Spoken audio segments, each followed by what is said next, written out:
അസ്സലാമു അലൈക്കും വറഹ്മത്തുള്ളാഹി വബറകാതുഹു. ഇന്ന് നമ്മൾ ചർച്ച ചെയ്യാൻ പോകുന്നത് നമ്മുടെ ഹൃദയത്തിൽ നിസ്സാരമായി ഉറഞ്ഞുകിടക്കുന്ന ഒരു വലിയ പാപത്തെക്കുറിച്ചാണ്. അസൂയ. അസൂയ മനുഷ്യനെ നശിപ്പിക്കുന്ന ഒരു ആത്മാവിനുള്ള രോഗം മാത്രമല്ല, അത് ദൈവത്തിൻ്റെ വിധിയെ ചോദ്യം ചെയ്യലുമാണ്. മറ്റൊരാളിന് നൽകപ്പെട്ട നന്മ നമ്മളെ അകമഴിഞ്ഞു കുരുക്കുന്നതാണ് അസൂയയുടെ പ്രകൃതി.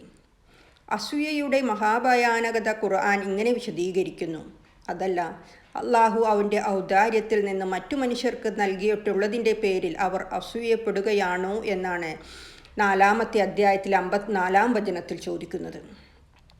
ആരുടെയെങ്കിലും അനുഗ്രഹങ്ങൾ, വിജയം അല്ലെങ്കിൽ സൗന്ദര്യം എന്നിവയിൽ നമുക്ക് അസൂയ തോന്നുമ്പോൾ നമ്മൾ വാസ്തവത്തിൽ ചോദ്യം ചെയ്യുന്നത് അള്ളാഹു അത് എനിക്ക് നൽകിയില്ല, അവർക്ക് എന്തിനാണ് നൽകിയത് എന്നാണ്. ഇങ്ങനെയുള്ള ഒരു ചോദ്യം എത്ര അപകടകരമാണ്.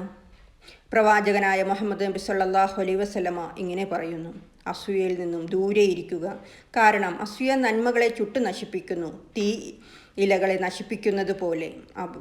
അബൂ ദാവൂദ് ഉദ്ധരിച്ച ഹദീസിലാണ് ഇപ്രകാരം കാണാൻ സാധിക്കുന്നത്. നമ്മുടെ ദീനി ജീവിതത്തിൽ ചെയ്യുന്ന എല്ലാ നല്ല പ്രവൃത്തികളെയും ഇല്ലാതാക്കാനുള്ള ഏറ്റവും വേഗമേറിയ വഴിയാണ് അസൂയ. അബൂലഹബ് നരകത്തിലേക്ക് വീണത് തന്നെ പ്രവാചകനെക്കുറിച്ചുള്ള അസൂയയുടെ മൂലമാണ്. അതുപോലെ ആദം സന്താനങ്ങൾ ആദ്യത്തെ കൊലപാതകം പോലും നടന്നതും അസൂയ മൂലമാണ്. തൗഹീദിൻ്റെ ബലത്തിൽ വിശ്വാസം ശക്തമാക്കുകയാണ് ഇതിനുള്ള പരിഹാരം. എല്ലാം നൽകുന്നത് അള്ളാഹുവാണ് എന്ന ഭാവം മനസ്സിലുറപ്പിക്കുക. മറ്റുള്ളവരുടെ നന്മയ്ക്കായി മറ്റുള്ളവരുടെ അനുഗ്രഹം കാണുമ്പോൾ മാഷാ അല്ലാ എന്നും ബാറക്കല്ലാ എന്നും പറയുക. വിശ്വസിച്ചവരുടെ അടുത്ത് എൻ്റെ ഹൃദയത്തിൽ വിദ്വേഷം ഉണ്ടാക്കരുതേ എന്നുള്ളൊരു പ്രാർത്ഥന മനസ്സിലെപ്പോഴും ഉണ്ടാക്കുക.